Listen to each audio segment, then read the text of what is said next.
Well, today's a good day because I am back with my friends Maurice Jones-Drew and DeMarco Farr. Good afternoon, good evening, whenever you might be watching this. I'm J.B. Long, and this is a new season of Between the Horns presented by your Southern California Toyota dealers.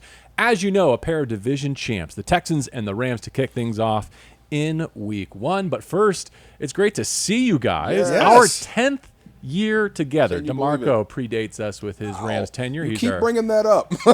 senior statesman, not you don't elder. look any Senior older. All that statesman. walking you doing in the morning. I keep Jesus. my haircut. I cut the gray out. See, Yeah. when you gonna walk with me? Listen, Come on. You want to know what's something funny? You talk What? about gray hair. It's Yeah. starting to come to me too. Welcome and I to feel the club. terrible. I'm gonna go babyface soon, JB. Yes, Just there cut you it all go. You off. got a fresh cut, though, and some new Yeah. kicks. Yes. Oh for a yeah, I new got it. season. Hey, Rams kicks, ready to roll. Nice. You know, nice. Ready to get to stepping. Here we go. Yeah, I like it. You and I just haven't really sat down and talked Rams in a No, while. So none when of I that. thought about an agenda for this show, I wanted to keep it pretty open-ended because we've been pulled in so many different directions, good directions this preseason, that since the roster was formulated, I just haven't heard from MJD and DeMarco about what you think. What's got you excited about this season? What's got you concerned? Losing sleep? Where are we? Well, I'm excited because, the team, I like the way it's built, but like I said, when you roll out of bed knowing that you have a quarterback, that spot is filled with a quality athlete, I feel comfortable. But the more I think about it, the more I extrapolate out. It's not the Johnnies and the Joes on the field. It's actually Sean McVay that makes me feel so comfortable and calm. So this is another season for him. It's another season with a top-flight quarterback with Matthew Stafford. You've got a good young defense. So the way you ended the season in Philadelphia, like you said, 13 yards short from shocking the world. So it was a great cliffhanger. I can't wait to see how they follow it up this Sunday in SoFi. Yeah, I got to be where my feet are, right? I got to think of right now because you kind of text that question. I started thinking like December, November, like what are we going to look like then type of thing. But I'm super excited about what the Rams have done throughout the offseason, the health of Matthew Stafford, getting Devontae Adams, not really worried about the kicking game, special teams looking really well throughout preseason.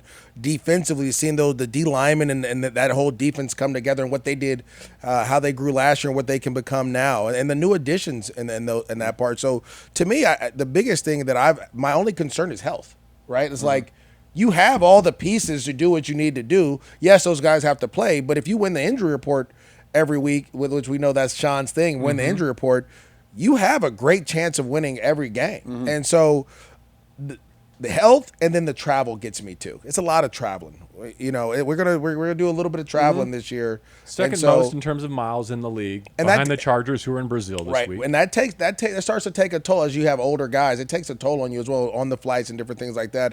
I know the Rams do a great job of sleep and all the other things, which is awesome. But it's going to be important for guys to take care of themselves and guys to perform when it's time to perform. A few things on the health front. They're going to win this week's injury report, which is great. Can't do any better than the starting line. Beyond that, it's anyone's guess.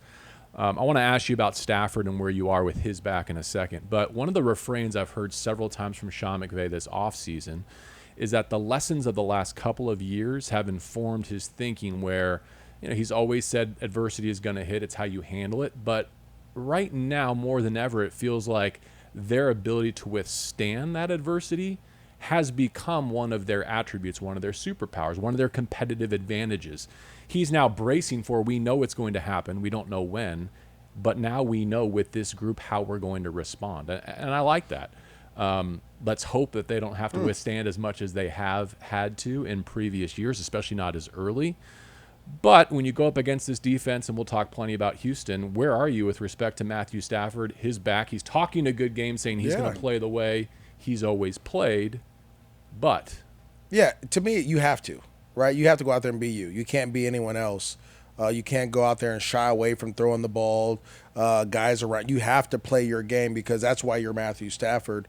I do think if you're Sean McVay, you're going to max protect a little bit more, right? We're not going to have tight ends blocking these defensive ends like we did against Chicago last year. We're not doing that, right? We're going to make sure we have linemen on linemen and then back chip help, tight end chip help, and then try to get our guys open in space, understanding that if you can handle those two DNs, you have a great opportunity to really have some ops downfield with your receivers. Now, they do have a great corner in Derek Stingley, but I still think that you have the advantage of that secondary. So My biggest thing, it's not necessarily about Matthew Stafford. I need you to be Matthew Stafford and play like him.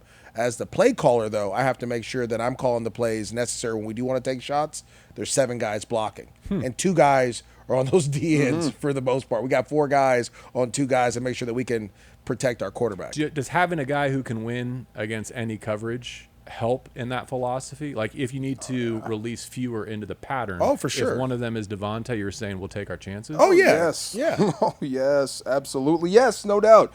Quarterbacks can escape with their legs and escape through that guy. If he's always winning, I know I can get the ball out to him just to save me from getting a hit. Even if it's incomplete, it's in the area. Right. If I put it on him or near him, there's a good chance he gets it. That's going to help Matthew Stafford. That's going to help any offense. Devontae Adams being on the football field will draw eyes, and it will help you big time. But I am so with you. Matthew Stafford has to be Matthew Stafford. But for this week, even with those defensive ends, and I was telling JB earlier, I'm glad you're getting the Texans here and not there because they don't have the benefit of crowd noise. And I would absolutely try to bully them. They're fast, but they're not very big. So another way to protect the quarterback is to run the football. No question.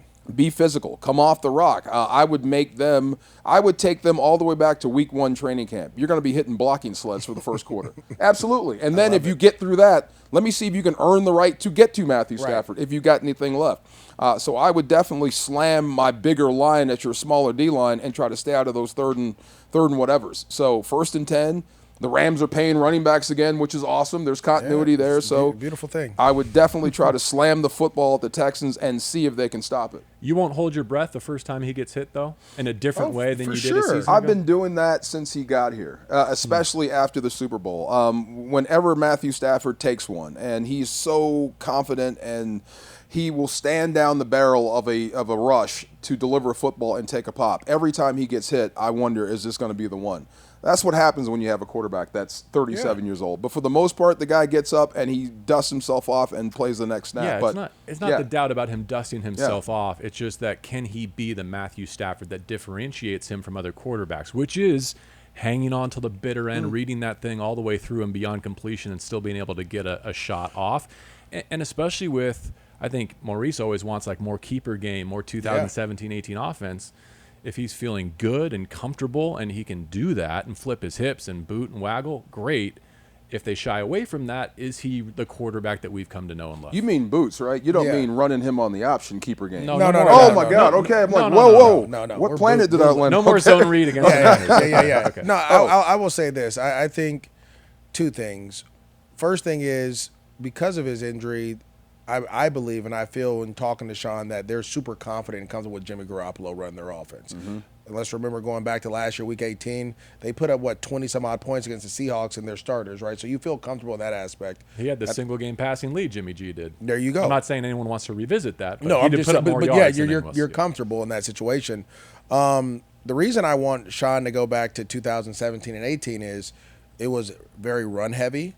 And it was very specific pass plays that the ball, you knew these plays were coming, right? And they couldn't stop it. And so when you're an offense that's clicking like that, when you have specific plays that you know you can run 3 or 4 times a game and that they're going to be completions, they're going to be this, then you take a lot of the stress off the quarterback and the O-line.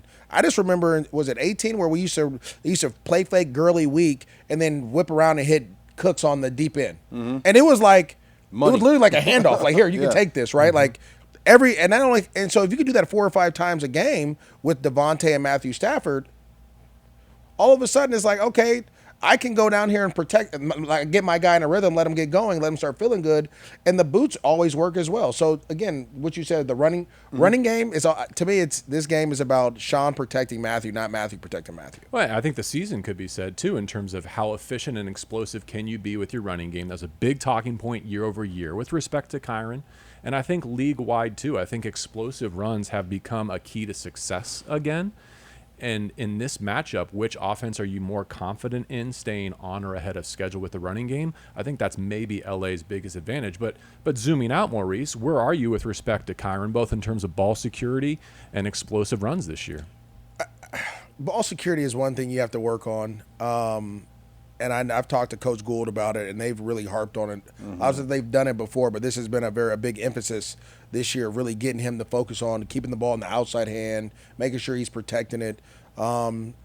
because I know they believe and I believe that if they don't turn the ball over, they're a tough offense to stop, right?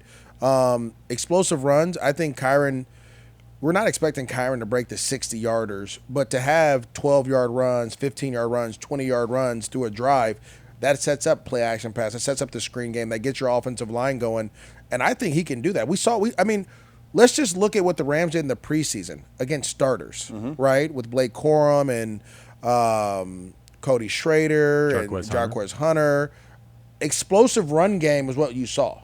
So imagine your starters in there doing that against other starters with your starting running back. I think we should expect explosive runs to be a part of this offense. What was your longest rush? 80. 80. Come on, bro. I'm just asking. 80. I mean, what Twice. set up that longest run? Back to back. I know you're fast, but it was Back more to than back. just speed, What do you mean right? back to back? Yeah. Went 80 right before half and then came right out of half and went 80 again. Another one. Against? Okay. The Tennessee Titans. Oh, again. Okay. But did you know before that this was going to be a long one? No. Like I was upset because we're going into the second quarter. The end of the second quarter, I had 2 carries. I was like, it was crazy. Oh, different deal. Okay, We you were were mad. RPO. Yeah. Let me ask you something, though. Obviously, that was your unique ability. But I bet if we went back and checked the tape, you could point to 5-6 guys along the way that set that up for you, right? Yeah. And it wasn't just you. No. Yeah, that's what I mean. I right. would suggest that too much of this offseason conversation has fallen on Kyren's shoulders to be more explosive, as opposed to recreating the ecosystem in which you can have an explosive running game. So part of that is your offensive line having it back and healthy. Part of it is the weapons you present to a defense. And I would ask, DeMarco, from your defensive lens, when you're breaking the huddle this year with Devontae and Tutu and Puka and Tyler Higbee back and maybe Terrence Ferguson, how does that change your math defensively, especially with how you can get your box count organized? I'm going to be a step late coming down with a safety. Compared to where you were in the middle and the end of last different. season. I just don't think right. the Rams were truly dictating and threatening to defenses last year with the way they were going offensively. I feel like this for running backs, and this is anybody in the National Football League. If you are my lead back, if I get you one-on-one with anybody, you should win. Yeah. If I get you into the open field, if we get a hat on the hat and I leave you one guy to beat, you should be able to beat that guy. And I think that's why I said like 20, 30, 40-yard runs are good. When you get to the 80-yarders, you have to have that speed to be able to pull away, right? Your job offensively is to get you one-on-one with a safety or a corner, and then you have to make a miss. And let's go. The way that happens, though, and what the Rams have done really well, and on the touchdown runs that I had, Torrey Holt blocked like a linebacker or a DN, which is insane for him to do it. But he was selfless enough to go in and do it on a pitch play, and we were able to make a play. And then the other time, he blocked 2 guys on a run downfield. And so that's how you have to do it. And if you have the speed, you'll get those 80-yarders. Kyren just doesn't have that speed to do it, and that's okay. You don't have to do that. I mean, talking to Coach Yarbs in Cleveland, he said, "What we being the Rams, we go after quickness over speed." Oh, yeah. We like quickness, right? And that getting in and out of breaks, make guys miss. We see Kyren duck in and out of holes. And so to me, if I can get a 12 to 20-yard run, that sets up later down the road for those longer runs to happen. Coach Yarbs, quickness is a luxury. Quickness is a necessity. Yeah, speed is a luxury. There it is. That's what we were supposed to put Yeah, out there. right there. We talked about that. I like what you said about Torrey there, because even though I think this pass-catching unit is significantly upgraded from where they finished last year, I don't want to discount the fact that for the last 8 years, we have been spoiled by one of the smartest and most willing blockers at the receiver position in Cooper Kupp. And we've seen moments and weeks where they have not had Cooper Kupp and how that impacts their running game. Now it's life. Yeah, now that's just true. a reality. And I don't want to discount what that could mean to this operation. We haven't talked about Jordan Whittington either. If that takes a dip because of Devontae, I don't expect him to be a Cooper Kupp style blocker. No, that's not his style. Yeah. I think he's going to be out there. But I'm with you. They have a culture. They have a standard. Yeah. They have other options that can do it. Yes. And Puka is part of that. But Coop was special in that way. Yeah. No Yes. question. A guy that can go in and block you, insert in the B gap and block a linebacker, and then insert in the B gap and run Root a corner the dude route. out. Yes. That's just a different type of deal. And all that, we say all this to say, if you have an explosive running game, what do you think the passing game is going to look like? It's going to open wide up. And It's going that's to where open I up think the big time. Rams understood after seeing Saquon Barkley and the Eagles, right? Saquon has 4 over 50-yard runs against the Rams, and then all of a sudden now here comes the passing game coming out because you got to put more guys in the box. Should we flip sides of the ball there? You Let's go. take whatever topic you want. Let's keep talking big picture. But is there anything defensive that's on your mind? From the Rams defensively? Come on, man. What? Come on, man. Start it off. Just thinking about the D-line, right? Please. Jared Verse, and you would think that he led this team in sacks, and he did not. Braden Fisk did.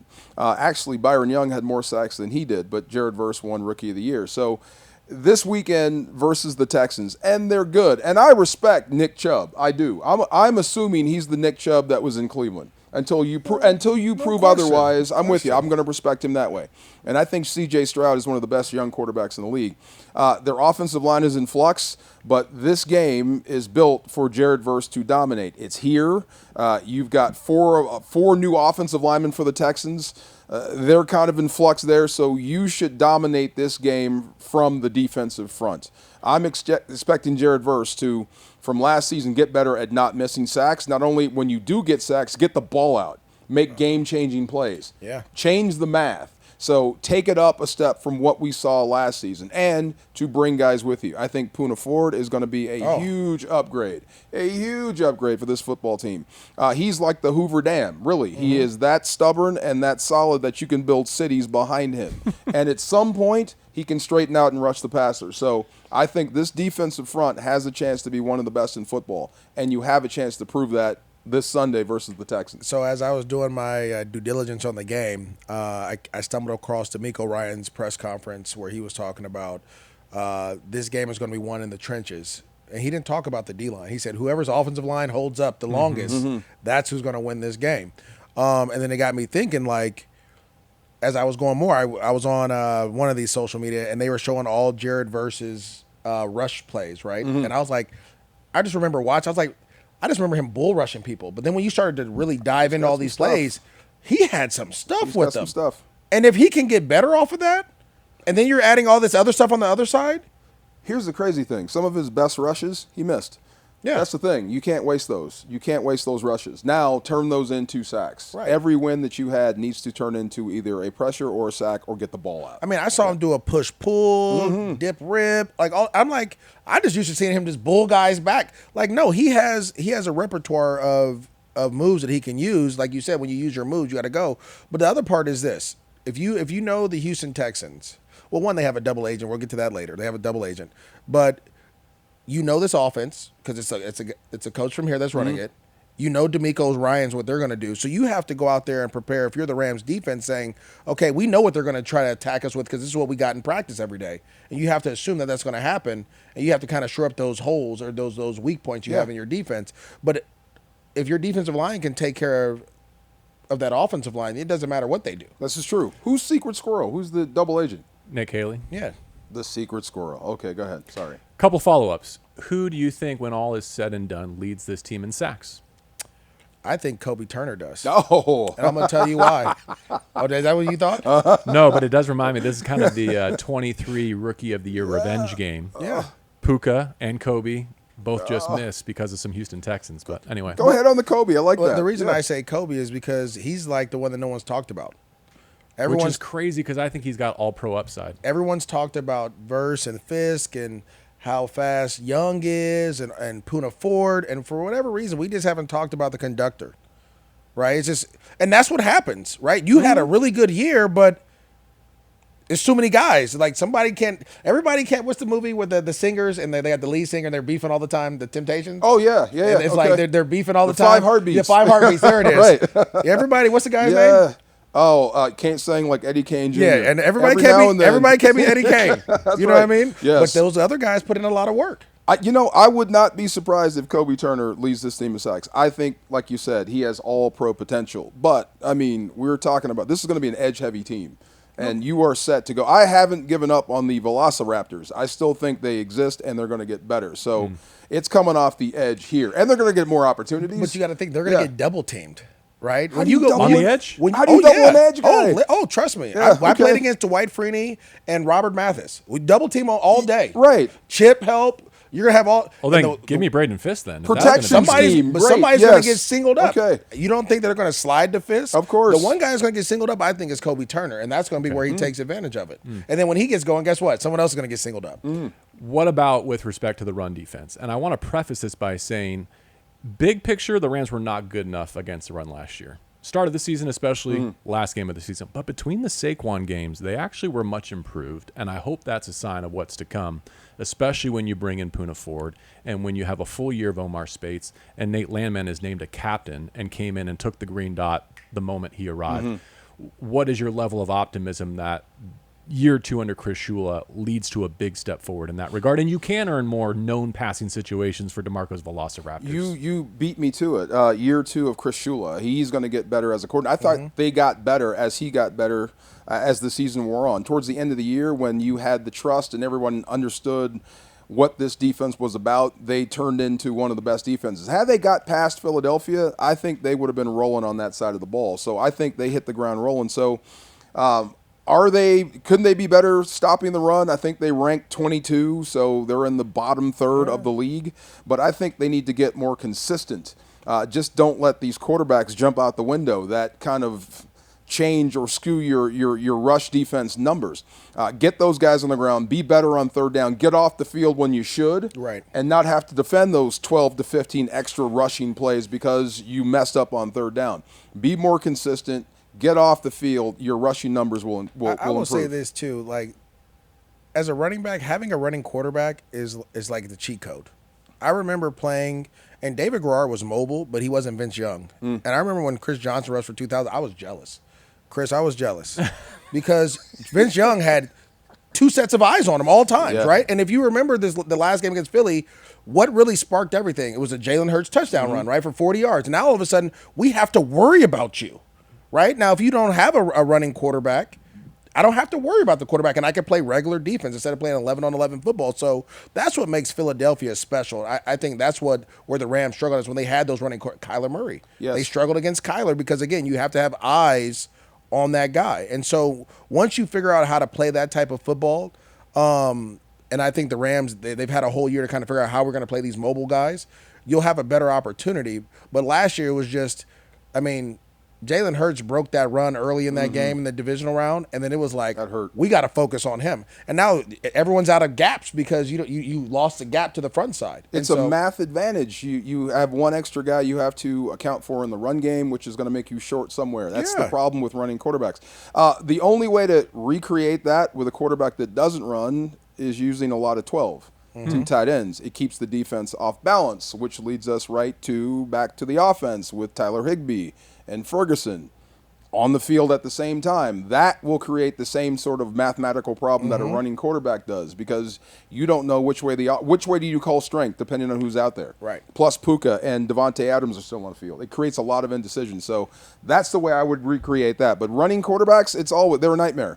The problem is once you blunt the run attack, sometimes those guys can't throw, and the game is yours. Well, that's the key. Right. Stop the run. Right. Throw and beat you. You know who else plays a role in stopping the run, though?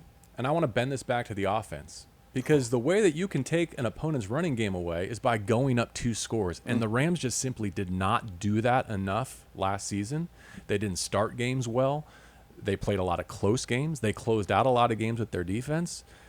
I think I speak for this entire footprint, this entire building. It would be nice to get back to putting up some points this year, to not be in the 20s in scoring offense. And I think that'll change a lot of your defensive fortunes as well. Yeah, I think it's so funny when you go back to the years where the Rams were scoring 30, 35 points a game, that all of a sudden the defense was really good. Yeah. Right? Aaron Donald had 20 Funny how sacks. that works, right? Yeah, Aaron Donald had 20 sacks. It's like, and that's what happens, right? By the way, do you know who the biggest cap hit on this defense is to this day? Aaron Donald. Oh, yeah. So it's a young, Till this ascending day. defense. Yeah. Wow. But where are the resources on this team? Where does this team need to be led from? I think it's still an offensive-driven team. And as efficient as they were last year, their next-level metrics looked really good. They looked like a top 10 offense at times. It did not translate to points because of turnovers at some times, because they did not finish drives well enough in the red zone. That's one for me. I think red zone offense is a huge step forward this year. That was solved when they went and got Devontae Adams. I think that's one piece. Hope so. And the reason I'll tell you that is it goes back to 2021 when they went in and signed Odell Beckham Jr. He goes to Arizona. He's out by himself at wide receiver. He runs a slant, catches touchdown. The next week, fade. Right? Those 2 routes are the hardest routes to cover in the tight red. Well, guess what? You have a guy that does it all the time. I just like their options down there better. Yeah. I don't know which one they'll choose. Devontae's clearly the leading one. But Puka Nacua, I think, will finally crack the code. Like, for all he's done, he's not scored many touchdowns through 2 years. I think they will run and pass, utilize him in that short red zone area. I think Terrence Ferguson by year's end is going to be a huge asset down there in finishing drives. And then Kyron Williams is that hammerhead shark that can still get in from the 5 or inside the 5. So. I like going up by 2 scores with this young defensive line. If you just take the training wheels off and just say, light your hair on fire and go get them, they'll win. Oh, yes. They'll win, absolutely. If there's a scenario Sunday where Chubb and that offensive line are not manufacturing much by way of a running game, and you go up 10 points or 14 points, that's a game that I want to see in the second half. No doubt. And you could. It's a possibility that you could, but you just have to get around that defense first. Let me say this for the Rams offense. Understand when you're playing the Houston Texans, they're the different team than the Niners, D'Amico with the Niners. D'Amico just let those guys go. This team, they're stunting and slanting they know they can't hold up against the run. Mm-hmm. So you just have to make sure that you have your eyes where you need to be, because those guys wherever they start, they're not finishing there. Does Coleman help? Oh my God! Oh yeah. Having Coleman it will help. But I'm just saying, you're going to have guys. When we used to play teams, and the only reason I remember this is because I played against D'Amico Ryans. If they're not big and stout, they're slanting guys. Everybody's slanting, stunting. They're doing ETs or some type of run slant to get your linemen so they can't get to those linebackers. And those linebackers aren't big either. They're smaller guys too that can run. And so if you can zone that off or find a way to get up on those backers with your linemen, you're going to have some running lanes. They're going to guess wrong at some point. Just be there. But I'm with you with the Coleman Shelton thing. That's an experienced driver. You could take a nap if you wanted to, read a book. You don't have to keep looking where he's looking. It takes a lot of pressure off Matthew Stafford. It takes a lot of pressure off those 2 guards right next to him and the whole offensive line. Just talking to him about ball is like talking to a quarterback, the way he sees it. Yeah. He can recognize coverage just by where you are. You know, you're not supposed to be there if he's going to be there. Hey, Matthew, watch this. You know what I mean? Yeah. Hey, we're going to go this way. Don't worry about it. We're going this way. He's got that kind of cred. So that's one thing you lacked last year. Center was kind of in flux. He was green. Until Bo Lemmer kind of settled it down. And he's green, like you said. This is a whole different animal, which should make your offensive line and your offense better. Let's stick with Rams offense against Texans defense as we start to transition more into a week 1 preview. You mentioned D'Amico Ryans has had some great success against Stafford and McVay when he was with the Niners. You could argue his personnel is as good or better right now in different places, but as good or better. You don't agree? On defense? They got 2 elite corners. Yes.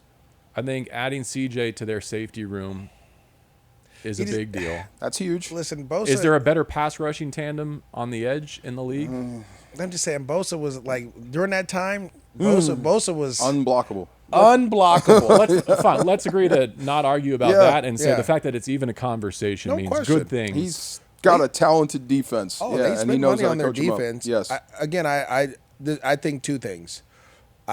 Fred Warner roaming the middle of the field is a big. They don't have that there, a guy that can run. You don't think El Shair is that guy? He's good. I think he's good. Yeah, he's great. Very good. He's a good player, but he's not running like Fred Warner. Like Fred Warner would run through the middle of the field, and that would take away those digs. I don't see him doing that. He's a physical guy, though. He's going to come, and he's the one that, again, they brought him over because of his physical presence, right? Dre Greenlaw, right? That's their Dre Greenlaw. I do believe that their DNs are special, but the D tackles are different, right? Those D tackles are different in San Francisco. Which I hope we feel that on Sunday, especially if DeMarco wants him to. What do you say? Go up against the sleds? I would, like I said, I would take them back to early August. You are banging a run sled for the first quarter of the game. Yeah. Yes, I want all 350 pounds on that. Yes, I agree with kind of a downhill bully ball approach, but I think I would just include in that run game anything quick, quick game, perimeter throws, speed outs to 2-2. Quick bubbles, anything horizontal that's fast and keeps Matthews time to throw down, I would consider in that same section of the play sheet. I think a screen to Puka, getting him running on those DBs because they're really good cover guys. Make them tackle your big back, right? I will say this: the difference. Stingley's really good. I just don't know how their safeties are though, and I think that's where you'll be able to take advantage a little bit with those tight splits. The other thing is this too. And I actually, Henry Toto, he's his dad. I coached with him at De La Salle. Oh, no so way. I went to the The dad. other linebacker. The other You're gonna see a linebacker. So lot I of. went to go talk to his dad, and I was like, make sure you tell Henry, he has to have his eyes right because there's going to be a lot of moving going on there. And I think that's where they're going to be able to take advantage because this team flies around, they play fast. But they do have a lot of eye violations. They're out of position a lot. When you said they move and they stunt, that's the only thing that screws that. I've been in those defenses where everything's a stunt, everything's moving, Yeah. but when the offense starts to move, we have to communicate. Right. And that gives that quarterback a lot of data before we even move because we have to change everything. Which way are you going? I thought I had to do this. Now they moved over there. Which way are you going? You know what I mean? That gives you some sort of indication as to where the pressure's coming from. If I had to choose between elite edge rushers or stout defensive tackles, I would prefer this matchup actually for the McVay Rams. Am I wrong in that regard? Like I think back to Minnesota Thursday night football, like going up against that Brian Flores defense, and the way that this building knows how to neutralize some of that compared to when you're just outmatched in the middle, more of maybe a Miami game from Or last Fletcher year. Cox back in the day. Or, yes. You know what I'm saying, though? Like, Yeah. if you're saying Yeah. that the strength of this Houston defense is not down the spine of the field, then I'll take my chances going into Sunday. Yes, you're going to get a lot of that coming down the road. But this one here, and Sean McVay has been through this.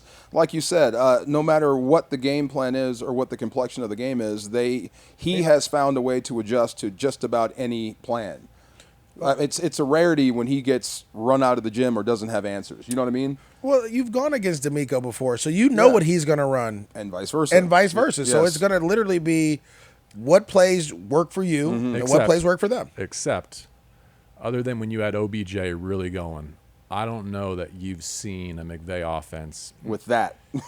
Maybe in the height of Brandon Cook's power or something I love Brandon Cooks. I love the Archer, but no, this is different. I do think, what is this, year 9 now for Sean?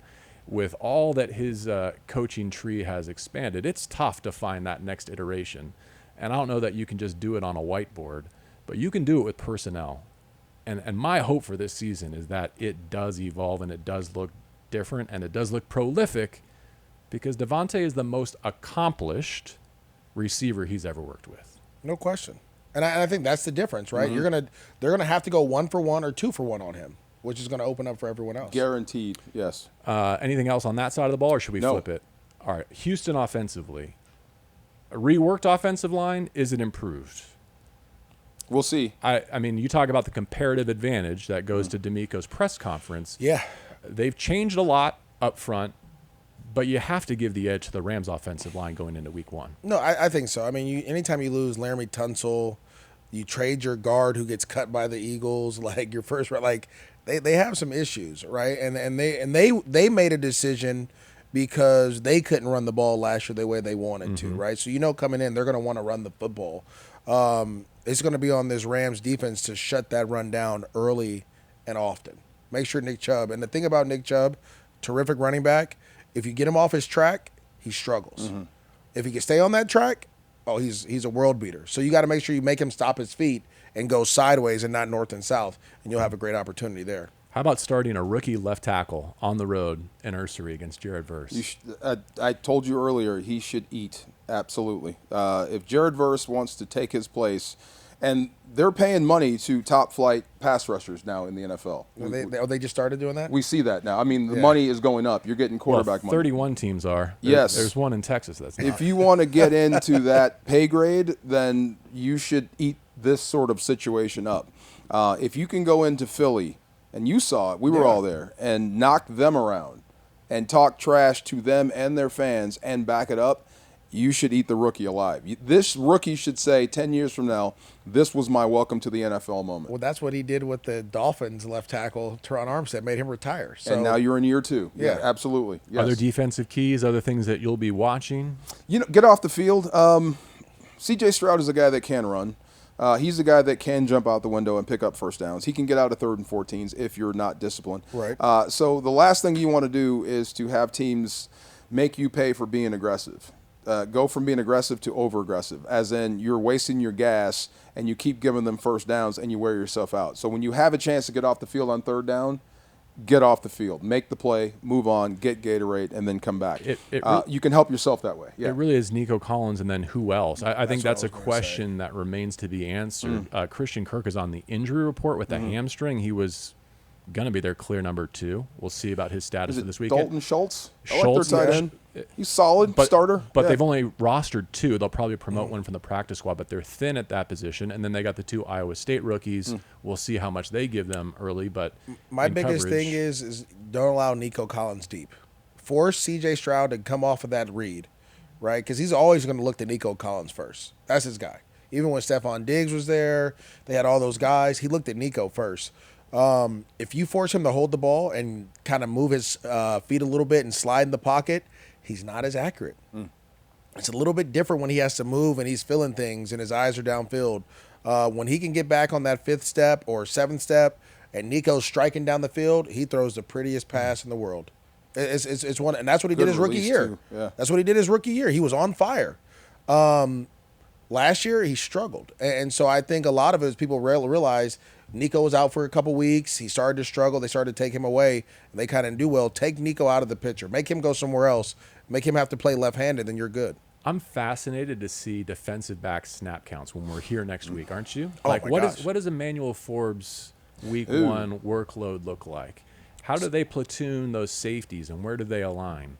How many playing 3 or 4 of them, exactly. Right? How many of those looks do they play against this Houston offense? 37%, I'm thinking. I don't know. Darius is going to start and play. As he should. Akello's going to play. He's a different guy. I hope what we see out of that confidence with him, the way he looks and the way he's playing, I hope that translates to game day. I really do. I think Akello finished the year very strong. I hope he picks up on that. Physical. He finished the year physical. And not afraid to make plays, getting in there. So I hope that translates to something special, a late bloomer. But then you got to roll in the other guys. So how do you play Forbes? And the safeties, too, and Q Lake. I think Q Lake has done everything except make the wow plays. I mean, really, when you think about where he is in his career, year 4, right? This is big for him. Contract year for both your nickels. Yes. He and Kobe Durant. Big nickel and small nickel, I think they give you a lot of optionality. Big time. But the only thing that he hasn't done is make a game-changing play. Yeah, Kobe Durant has. Yes. He's the DeMarco Farr of this defense, sacking a pick in the same game. There We're still waiting on Captain Q's first interception. It's coming. Yeah. It's coming. He had a great training camp. He really did. Yeah. Quick word on special teams. You talked about it early on. Feel good about the kicking game? I think I'm comfortable with the kicking game, and I think that's the most. That was one of the things we haven't. Last year was kind of like yes, no, and then it got going. I'm comfortable, and then the fact that you don't have to worry about the kicking game. The punter can punt the ball out of to the form if you need him to, or you could drop it inside the 10, and your kicker's good from I would say what. 58 against the Seahawks in week 18 last year. 55, you're confident in that? That's what you... Last year was about going from worst to average in the kicking game. No, I wonder if you can weaponize it this year. I wonder if you can really tilt field position. I'm confident Punter in Cardi. should be a weapon. Bro, should be a weapon. The first preseason game, he kicked like a 70-yarder, a missile. Yes, should be a weapon. Yes, no doubt. And the dynamic kickoff. I wonder what they choose to do this year. Kick that thing out of the end zone. Oh, Still, my God. you can't give away not out of the end zone. Man, get that thing out of the end zone, man. We're not even... Boof. Don't be scared of it. Come on. Boof. Cover. Kick it out of there. I'm Team Cardi off the tee. Yeah, go ahead. I think you get that thing on the ground in the landing zone. Yes. Yeah, I'm Make team, it bite. I'm Team Bounce Evans. around. Kick that thing Look into at the 5th row. Let's knock it out. I think you're bigger and faster and deeper on your special teams portion of the roster. I want to see those guys go work. I want to see a long field. Why you want to put me on the field with a short field? Come on now. Short field. Why you want to put 10 me? yards. What do you? See, 10 yards. There it is. I mean, if you give away the 35, they're 2 first downs or a chunk play away from having 3 on the board. Kick that thing. Or you could do the dynamic kick, and the guy could be running down the sidelines because someone's just I'll got take my tripped up. chances. Come on. Let's make sure we do it the right way. Last chance, last call. Anything you want to say before we break for the week? No, I'm happy that the whole Matthew Stafford back drama has kind of died down some. If he plays well on Sunday, I think it goes away until it comes back up again. But I have to give a shout out to the quarterback room. I think this is the healthiest that room has been and the most talented. it's been in a while. When you go out and watch them practice, even Stetson Bennett, they are very athletic and they're competitive. They compete with each other. It's not just Matthew Stafford, who is far and away the best, like over everyone. Everyone has something to say. So if something bad does happen, knock on wood, it's not the end of the world. Although you'd rather have 9 out there. So I think that's the best thing you can say. That's another thing that I woke up thinking. That is something else that gives me calm about this year. Jimmy Garoppolo, and just the health of the quarterback room. Yeah. It's interesting. You started by backing yourself out of December. Like, I don't want to get to the end of the journey until we take care of the front end. I'm kind of the other way around, where I came into this thinking I'd like to see the 25 Rams compete for a 1 seed. Oh, no question. And like, I think they've got that in them. And whether it's Alec Jackson's deal or Stafford's deal or the Packers trading for Micah Parsons, I'd still like to see that, but that's not primary for me anymore. I think this group is about just getting back in the dance and being the tough out that they've always been. Stafford, play 17 or not, are you good to go come wild card weekend or divisional round weekend? If so, I like the possibility of ending the season at Levi's. I'll say this.